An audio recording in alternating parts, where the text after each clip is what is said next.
طلب العلم فريضة على كل مسلم.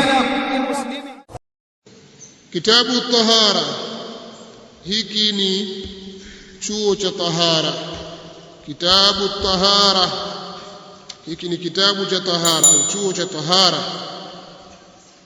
عن عمر بن الخطاب رضي الله عنه يبكيوا kutoka kwa Umar ibn al-Khattab radhiyallahu anhu قال amesema sami'tu Rasulullah sallallahu alayhi wa alihi wa sallam, nimemsikia mtume wa Allah sallallahu alayhi wa alihi wa sallama yaqul, anasema innamal a'malu binniyah, hakika si vingine kusihi kwa amali zote uzingatiwa nia.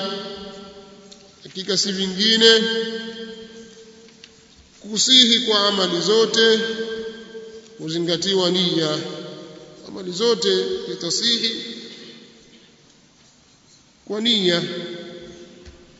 Wa fi riwayatin, na katika riwaya nyingine binniyat, yani kwa jamu badala kwa ifradi. Kwa hiyo lafdhi la ifradi ndio muttafaqun alayhi, kwa sababu liko katika sahih Bukhari na sahih Muslim, innamal a'malu binniyati wa ifrad ndio ambao ni muttafaqun alayhi inda al-Bukhari wa Muslim. Ama ziyada au lafdhi la an-niyat liko kwa al-Imam al-Bukhari peke yake, aliko katika sahih Muslim. Mfahamu hapo? Kwa lafdhi la an-niyat si muttafaqun alayhi. Wa innama, na hakika si vingine, likulli mri'in, atapata kila mtu, ma nawa, kile alichokinuia. Kila mtu atapata kile alichokinuia.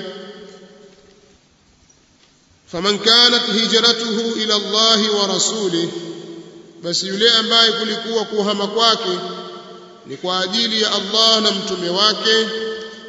Faman kanat hijratuhu ila Allah wa rasulih, basi yule ambaye kulikuwa kuhama kwake ni kwa ajili ya Allah na mtume wake, fahijratuhu ila Allah wa rasulih, basi kuhama kwake ni kwa ajili ya Allah na mtume wake, kwa maana atapata malipo yake. Ikiwa yeye amehama kutoka kwenye mji wake kwenda mji mwingine lillahi wa li rasulihi sallallahu alaihi wasallam, basi atapata malipo yake. Jawabu sharti ni kwa hijratuhu ila Allah wa rasulihi, kwa itakuwa imeungana ashartu wal jawab, kwa sababu sharti imekuja faman kanat hijratuhu ila Allah wa rasulihi, jawabu ikaja fahijratuhu ila Allah wa rasulihi, kwa sababu kwenye takdiri man kanat hijratuhu ila Allah wa rasulihi niyatan wa qasda, yule ambaye kulikuwa kuhama kwake ni kwa ajili ya Allah na mtume wake kwa nia na kwa makusudio, fahijratuhu ila Allah wa rasulihi thawaban wa ajra, basi kuhama kwake kutakuwa ni kwa ajili ya Allah na mtume wake kwa thawabu na ujira. Waman kanat hijratuhu ila dunya yusibuha, na yule ambaye kulikuwa kuhama kwake ni kwa ajili ya dunia atakayo aipate, ataka kupata dunia yeye, kuna kitu anatafuta katika mambo ya kilimwengu. Au imraati yatazawajuha, au kwa ajili ya mwanamke anataka kumuoa, fahijratuhu ila ma hajara ilayhi, basi kuhama kwake yeye ni kwa ajili ya kile alichokihamia. Kuhama kwake ni kwa lile lilohamia, kwa maana atalipwa kwa ile nia yake, na Allah anajua yaliyomo ndani ya nyoyo. La yakhfa alayhi shay'un fil ardi wala fis sama, akijifichi kwake kitu chochote katika ardhi wala katika mbingu, bali inna Allaha alimun bidhati sudur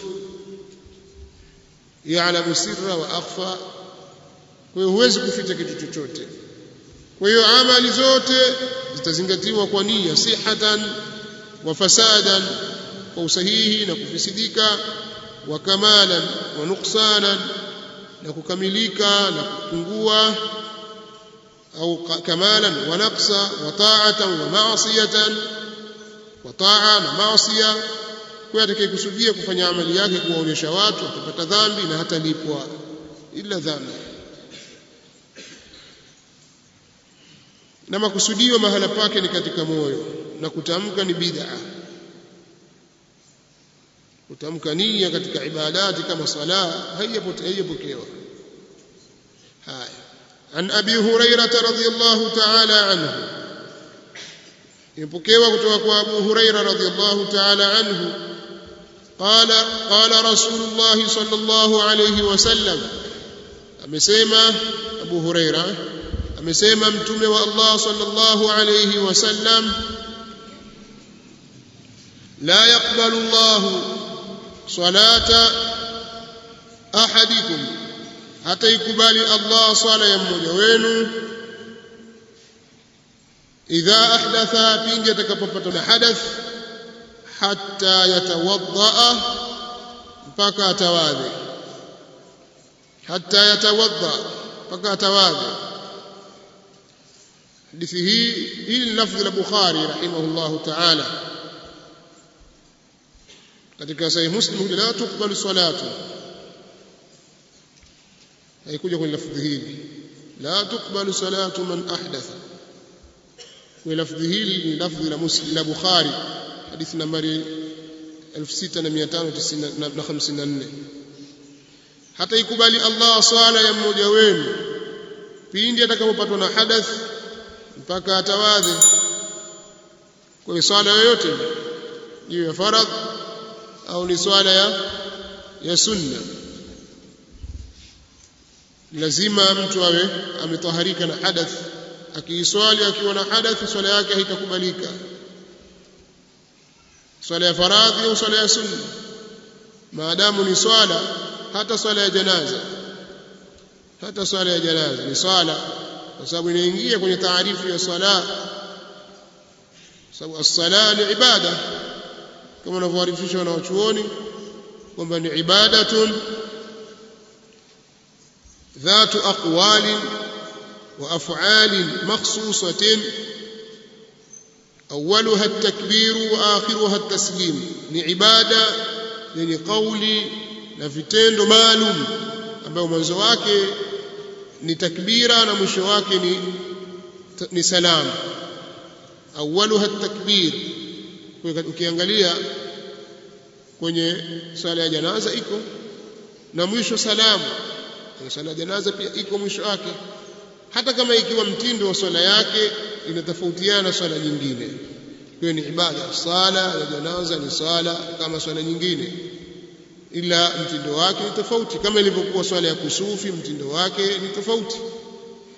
Kwa ni lazima tahara, ametaharika mtu na hadath. Iko kauli shadh imetajwa na al-Hafidh ibn Hajar katika al-Fath, kwa ni kauli marjuh tena shadh, haina dalili, haifai kuitegemea kauli. Kama ukikosa maji tayammam, ule kusali bila wudhu.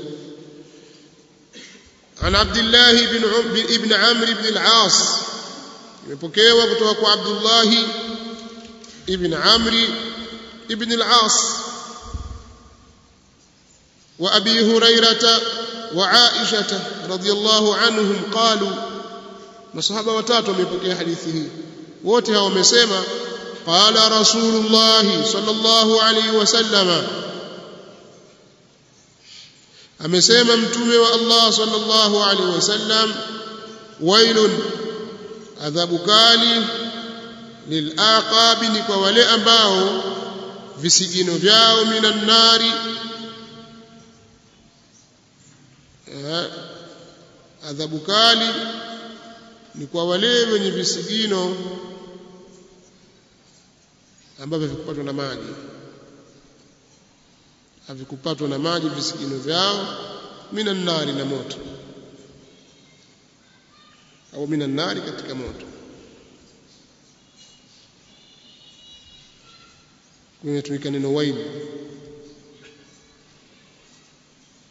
Kwa itakuwa waili ni mubtada, khabari yake ni al-aqabi, na waili ni kalimatu wa'id wa tahdid. Na pia imesema kwamba waili ni wajib fi an-nar. Nikisema al-aqab ni jamu ya aqib, na ni ile urqub, na ali ni ahdi hapo. na muradi wake ni al-a'qab allati lam yakmul ghasluha, hakukamilika kule kuoshwa kwake fil wudhu'i.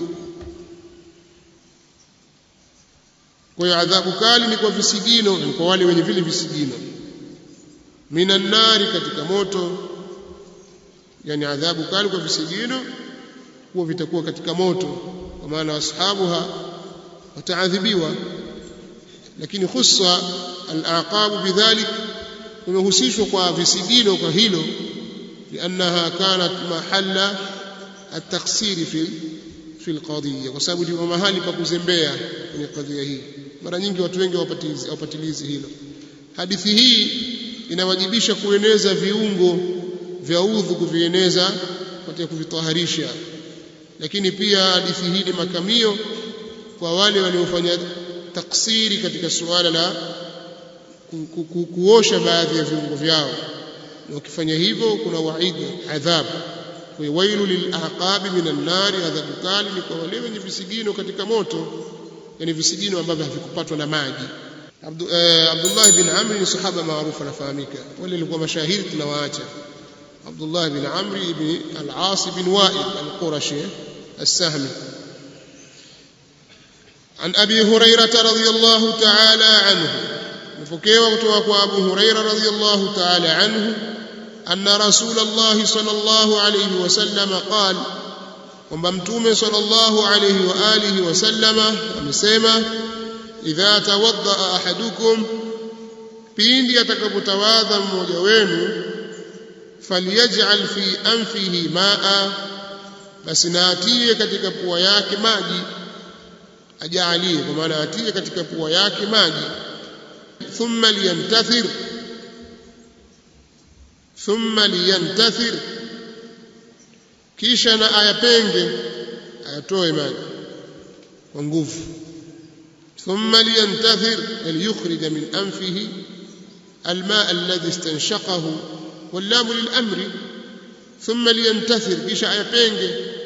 Waman istajmara, na mwenye kutumia mawe, ni wakati wa kustanji, tumia mawe au kile kilichokaa mahali pajiwe kama vile karatasi maalum za kustanjia. Falyutir, basi na afanye kwa witri. Falyutir, basi na afanye kwa witri, yani mara 3 au mara 5 au mara 7. Wa idha istayqadha ahadukum min nawmihi, na pindi atakapoamka mmoja wenu kutoka katika usingizi wake, falyaghsil yadayhi, basi naoshe mikono yake, kabla yudkhilahuma fil ina'i 3, kabla ya kuingiza katika chombo, aini aioshe mara 3. Fa inna ahadakum, hakika mmoja wenu, la yadri aina batat yaduhu, hajui ni wapi umelala mkono wake. Kwa hadithi hii inatufundisha kwamba kufanya istinshaq, kuingiza maji puani na kuyapenga, ni katika sehemu ya udhu, na mahala pake ni kabla ya kuosha uso. Kadhalika wajibu wa kufanya istijmar kwa witri, hadithi hii imetufundisha hili na mengineyo ambayo yamo ndani yake, lakini hapa tutakuyafahamisha haya. Na kadhalika sheria imetufundisha kwamba mtu anapotoka usingizini si haraka haraka tu atie mkono wake katika maji, atakana aoshe mikono yake vizuri kabla ya, yani aoshe pembeni kabla ya kuingiza mkono wake katika chombo.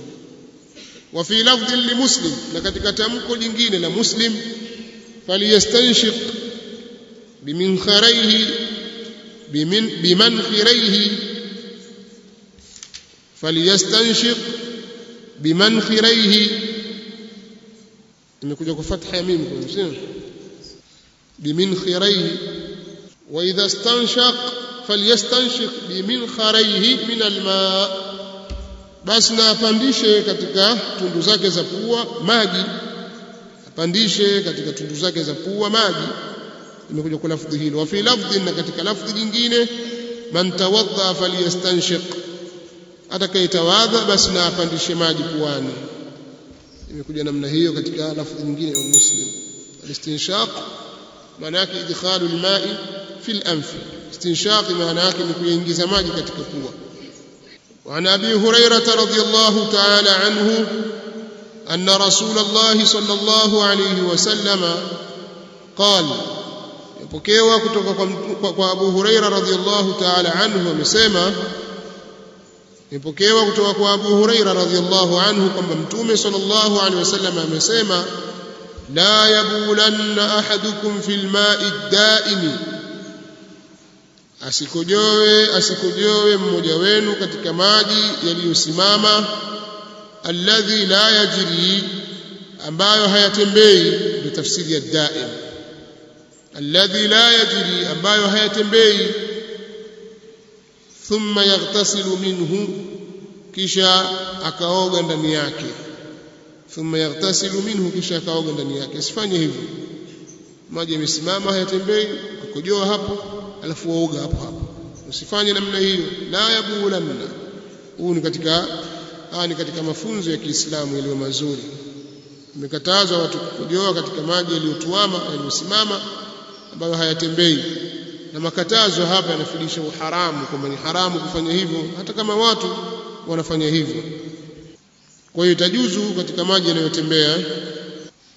Kadhalika hadithi kaendelea katika wali Muslimin, katika lafzi la Muslim, la yaghtasilu ahadukum fil ma'i ad-da'im wa huwa junubun, asioge mmoja wenu katika maji yaliyosimama na hali ya kuwa yeye ni mwenye janaba. Asioge mmoja wenu katika maji yaliyosimama na hali ya kuwa yeye ni mwenye janaba. Ukiangalia dhahiri ya hadithi hakuna farq, hakuna tofauti baina ya maji machache na maji mengi.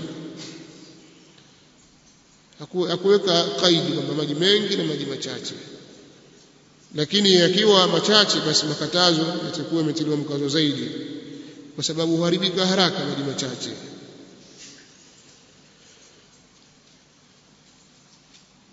Lakini maji mengi kama vile maji ya bahari ambayo hayawezi kuharibika kwa sababu ya mtu kukojoa ndani yake, makatazo hayaingii katika hilo. Ama maji yaliyosimama kwa kipindi maalum kama maji ya mahodhi au nabirika au kwenye swimming pool, ikiwa anaweza kuathirika kwa kutiwa mkojo ndani yake, basi haitafaa, itaingia katika makatazo haya. عن أبي هريرة رضي الله تعالى عنه أن رسول الله صلى الله عليه وسلم قال Nimepokewa kutoka kwa Abu Huraira radhiyallahu ta'ala anhu kwamba Mtume sallallahu alaihi wasallam amesema, idha shariba alkalbu, pindi atakapokunywa mbwa, fi ina'i ahadikum, katika chombo cha mmoja wenu, falyaghsilhu sab'a, basi na akioshe mara 7. Nasi kabisa kwamba mbwa atakapokunywa mbwa, kadhalika nasi kabisa kwamba iwe ni mara 7. Wali Muslimin, na ana Imamu Muslim tamko linalosema ulahunna biturab, la kwanza lao ni kwa mchanga. Lile kwanza lao mchanga utatumika kwanza katika kusugulia hapo mahali. Walahu, na ana yeye Imam Muslim, walahu, na ana yeye Muslim, hadithi nambari 2280, fi hadithi Abdullah ibn Mughaffal, katika hadithi Abdullah ibn Mughaffal al-Muzani, Abdullah ibn Mughaffal al-Muzani, katika masahaba waliohudhuria katika bai'atu ridwani tahta ash-shajara. Yeye ndiye alikuwa akizuia yale matawi ya mti ule mkunazi ambao alikuwa Mtume sallallahu alaihi wasallam amekaa chini yake, au katika mti ambao Mtume sallallahu alaihi wasallam alikuwa amekaa chini yake, yeye alikuwa ndo akiyazuia yale matawi, akiondosha kwenye uso wa Mtume sallallahu alaihi wasallam. Na ni mmoja katika wale alfuqaha al-ashara alladhina ba'athahum Umar ibn al-Khattab radhiyallahu anhu liyufaqihu an-nas bil Basra, katika mafuqaha 10 ambao Umar aliwatuma kwenda Basra kuwafundisha dini watu, na alifariki huko Basra mwaka 59 Hijria. Abdullah ibn Mughaffal al-Muzani anasema anna Rasulullah sallallahu alaihi wasallam qala, kwamba mtume sallallahu alaihi wasallam amesema, idha walagha al-kalbu, atakapovika mbwa, atakapovika kanwa au atakapovika mdomo mbwa, idha ndo maana ya wulugh. Idha walagha alkalbu fil ina'i, atakapovika mdomo mbwa katika chombo, faghsiluhu sab'a, basi kiosheni mara 7. Faghsiluhu sab'a, basi kiosheni mara 7. katika lafdhi la Muslim kuja faghsiluhu 7 marrat, kiosheni mara 7. Wa'affiruhu athaminata biturabi, na kisugueni katika mara ya 8 kwa mchanga. Wa'affiruhu, na kisugueni fi thamina, katika mara ya 8 biturabi, kwa mchanga. Wa idha walagha, idha shariba au adkhala tarafa lisanihi wa harakahu, walagha, atakapotia nchi ya ulimi wake na akautingisha katika chombo. Faghsiluhu 7. Sema wa'affiruhu ay udlukuhu bil'afri wa huwa at-turab, kisugueni kwa mchanga. An Humran mawla Uthman ibn Affan radiyallahu anhu, mpokewa kutoka kwa Humran مولى وعثمان هوري وعثمان ابن عفان رضي الله عنه. عثمان ابن عفان، حمران ابن أبان، حمران ابن أبان بن خالد، katika watu madhubuti katika tabi'in. Amefariki mwaka 75 Hijria rahimahullah. Huyu ni katika mateka waliotekwa katika Ain al-Tamr, na vita vya Ain al-Tamr. Alitekwa huko Uthmani, akamwacha huru radhiyallahu ta'ala anhu. Huyo anasema an Humran maula Uthman ibn Affan radhiyallahu anhu, imepokewa kutoka kwa Humran ibn Aban, huri wa Uthman ibn Affan radhiyallahu anhu. Sema huri ni mtu ambaye alikuwa mtumwa akaachwa huru. عثمان بن عفان بن أبي العاص بن أمية القرشي الأموي أمير المؤمنين وثالث خلفاء المسلمين، أنه رأى عثمان، كما يي حمران ألمون عثمان رضي الله عنه دعا بوضوء aliagiza wakiagiza maji ya kutawadhia, kwa sababu alwudu ni ma yutawadda bihi, ndio maana ya wudu. Inasoma kwa fathi ya waw, kusema fathu ya waw, alwudu ni alma'u alladhi yutawadda bihi, ni maji ambayo hutawadhiwa kwa maji hayo. Na ikisemwa alwudu kwa dham ya waw, ni kile kitendo cha kutawadha. Kwa hiyo yeye daa biwudu'in, alimuona Uthmani akiagizia maji ya kutawadhia. Fa afragha ala yadayhi min ina'ihi, akamimina juu ya mikono yake miwili kutoka kwenye chombo chake. Faghasalahuma 3 marrat, akaiosha hiyo mikono miwili mara 3. Thumma adkhala yaminahu fil wudu'i, kisha akaingiza mkono wake wa kuume katika wudu. Thumma adkhala yaminahu fil wudu'i, kisha akaingiza mkono wake wa kuume katika maji ya kutawadhia. Thumma tamadmada wastanshaq, kisha akasukutua wakati maji puani, akayazungusha. Adara alma fi famihi, ndio maana tamadmada. Wastanshaq, na akapandisha maji puani. Wastanthara, na akayapenga, yani akayatoa kwa nguvu, kati ya maji puani akayatoa. Watu wengi wenye kutawadha hawaingizi maji puani, kwa kauli iliyo na nguvu kwamba ni wajibu kuingiza maji puani, bali ni katika puani, katika uso, kwa maji lazima yafike.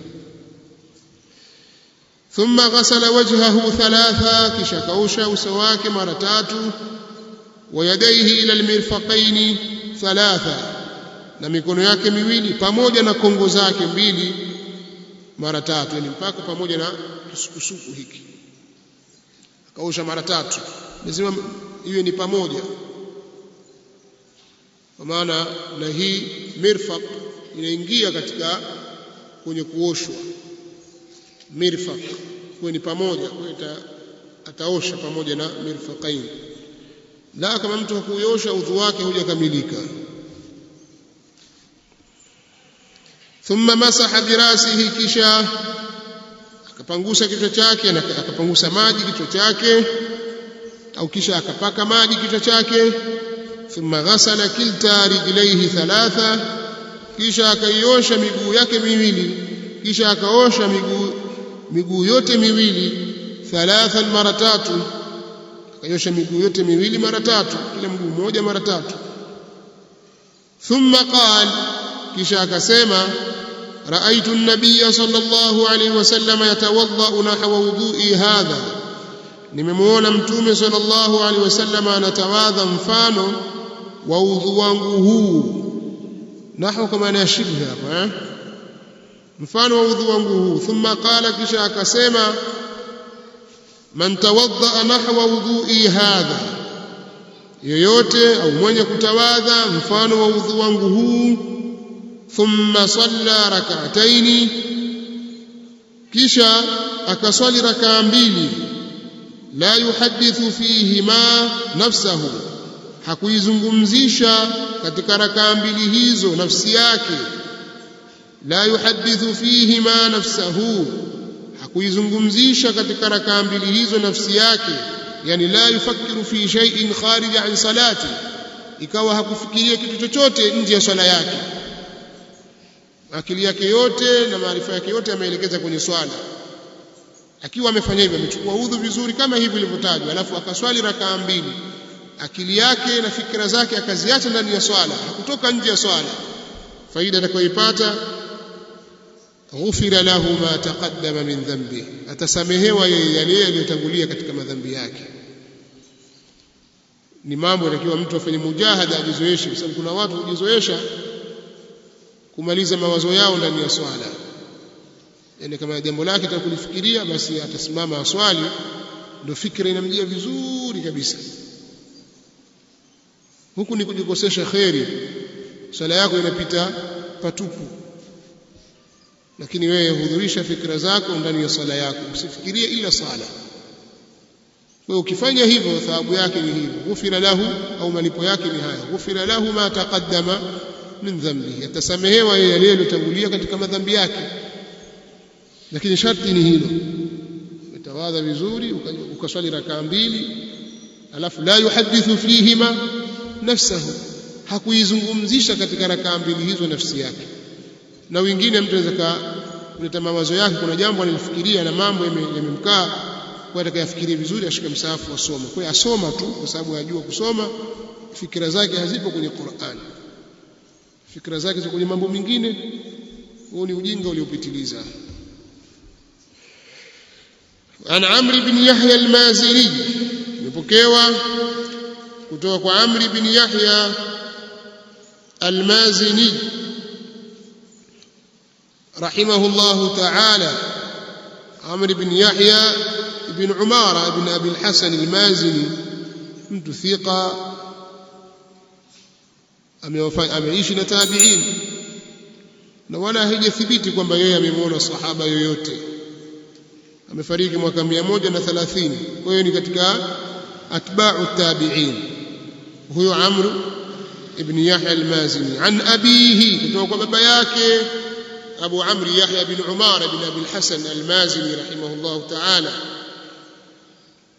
Qala shahidtu Amr ibn Abi Hasan, wasema nimemshuhudia mimi Amr ibn Abi Hasan al-Ansari al-Mazini, naye katika masahaba radiyallahu anhum.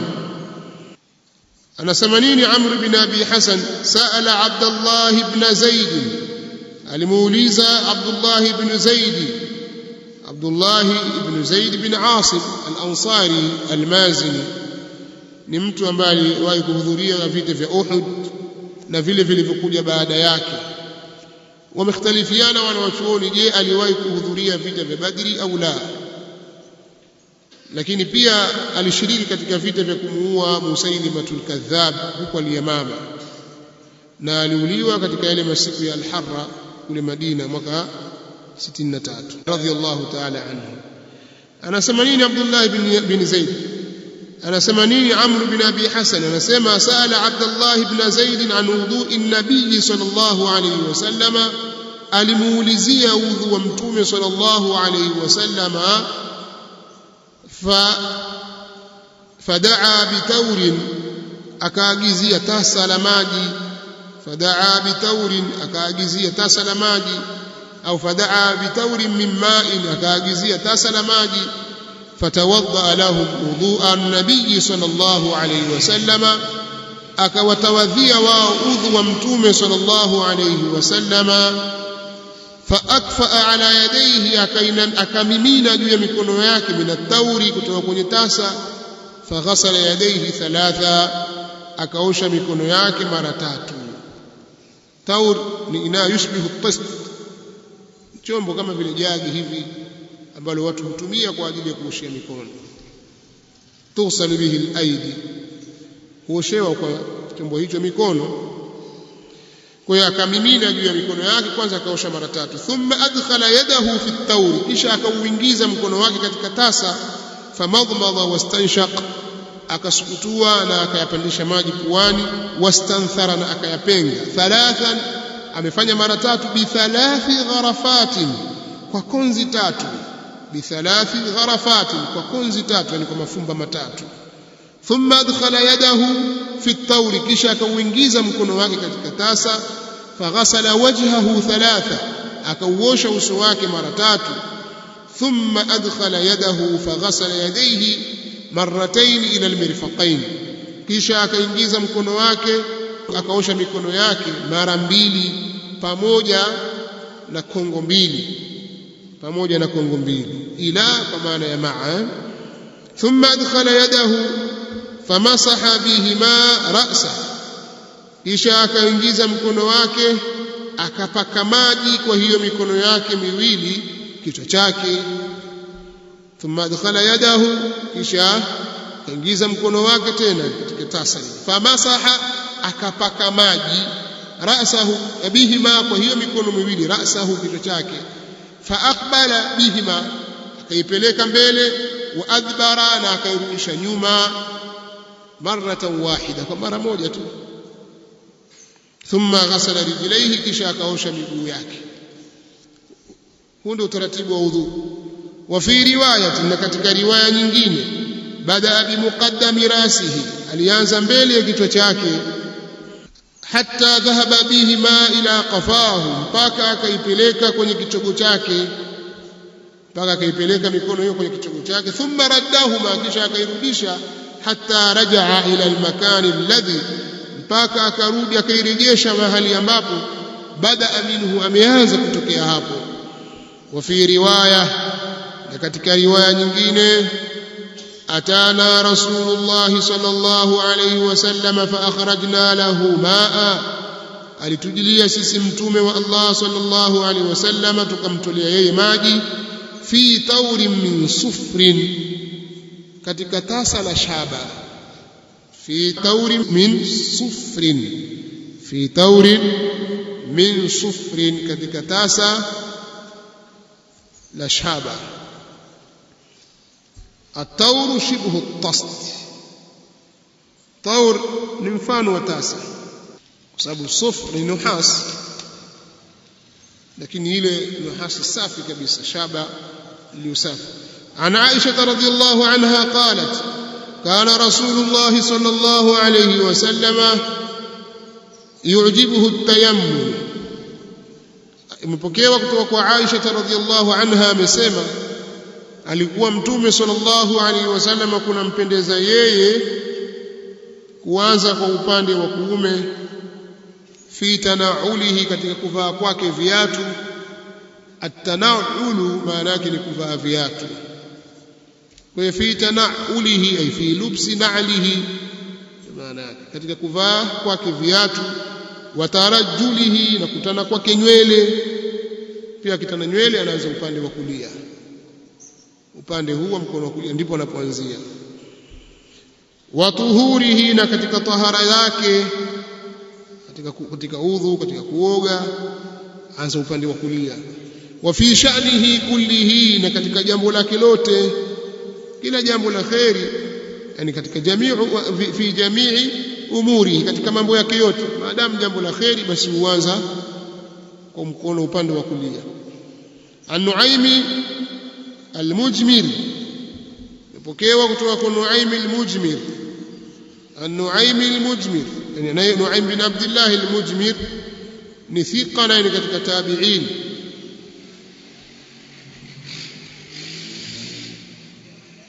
Ameitwa al-Mujmir, kadhalika baba yake walikuwa wakipewa lakabu hii, wakiitwa kwa jina la Mujmir, kwa sababu kila mmoja katika wao alikuwa ndiye akiweka manukato katika msikiti wa Mtume sallallahu alaihi wasallam, akifukiza, yubakhiru almasjid. Na hali katika mambo yaliyokosekana katika sehemu nyingi, watu kutia harufu nzuri misikitini.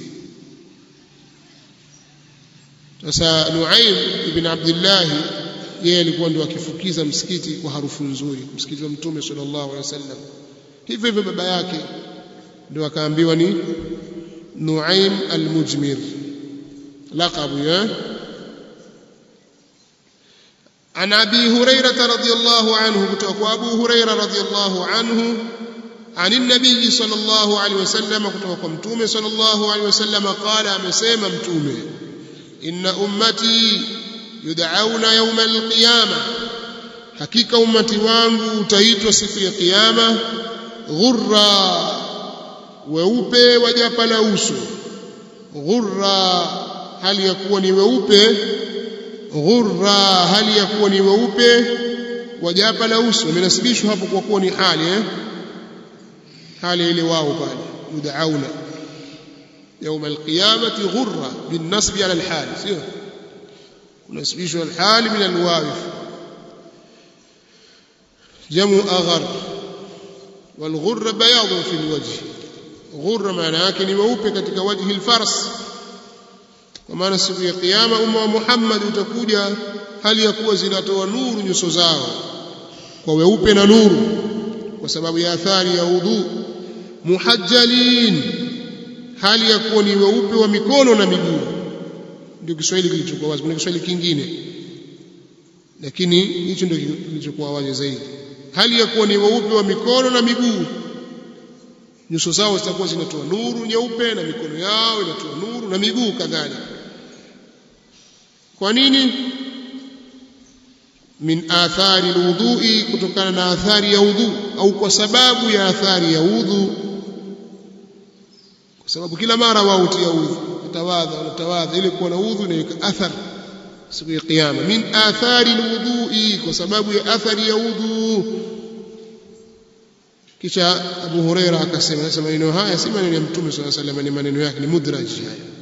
Asema faman istata'a minkum, basi atakayeweza miongoni mwenu nyinyi, ayutila ghurratahu, kurefusha kuosha uso wake, falyaf'al, basi na afanye. Yule atakayeweza kurefusha kuosha uso na afanye. Utarefusha vipi sasa? Kurefusha kuna kuwaje? Ataeleza hapo وفي لفظ لمسلم رأيت أبا هريرة رضي الله عنه يتوضأ. كان katika lafzi la Muslim, nimemuona Abu Huraira radhiyallahu anhu anatawadha, faghasala wajhahu, kaosha uso wake, wa yadaihi, na kaosha mikono yake, hatta kada yablughu almankibain, mpaka akakurubia kufikia kwenye mabega mawili. Kaosha mpaka huko ndio itala kufikia kwenye mabega, hatta kada yablughu almankibain, mpaka akakurubia kufika kwenye mabega mawili. Thumma ghasala rijlaihi, kisha akaosha miguu yake, hatta rafa'a ila saqain, mpaka akapandisha mpaka katika miundi miwili, au akapeleka juu mpaka kwenye miundi miwili. Hatta rafa'a ila saqain, akapeleka juu mpaka katika miundi miwili.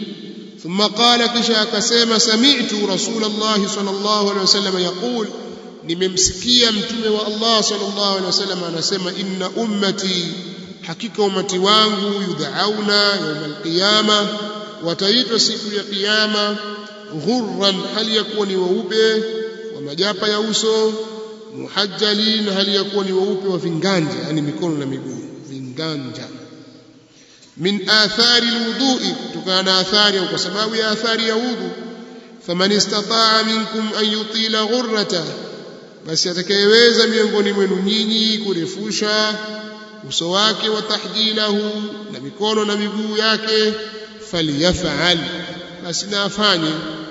Wa fi lafdhin limuslim, na katika tamko jingine la Muslim, sami'tu khalili sallallahu alaihi wasallam, nimemsikia mwandani wangu wa kipenzi changu mtume wa Allah sallallahu alaihi wasallam yaqulu, anasema, tablughu alhilyatu min almu'min, itafikiria kipambo kwa mu'min, haithu yablughu alwudu, pale utakapofikia udhu.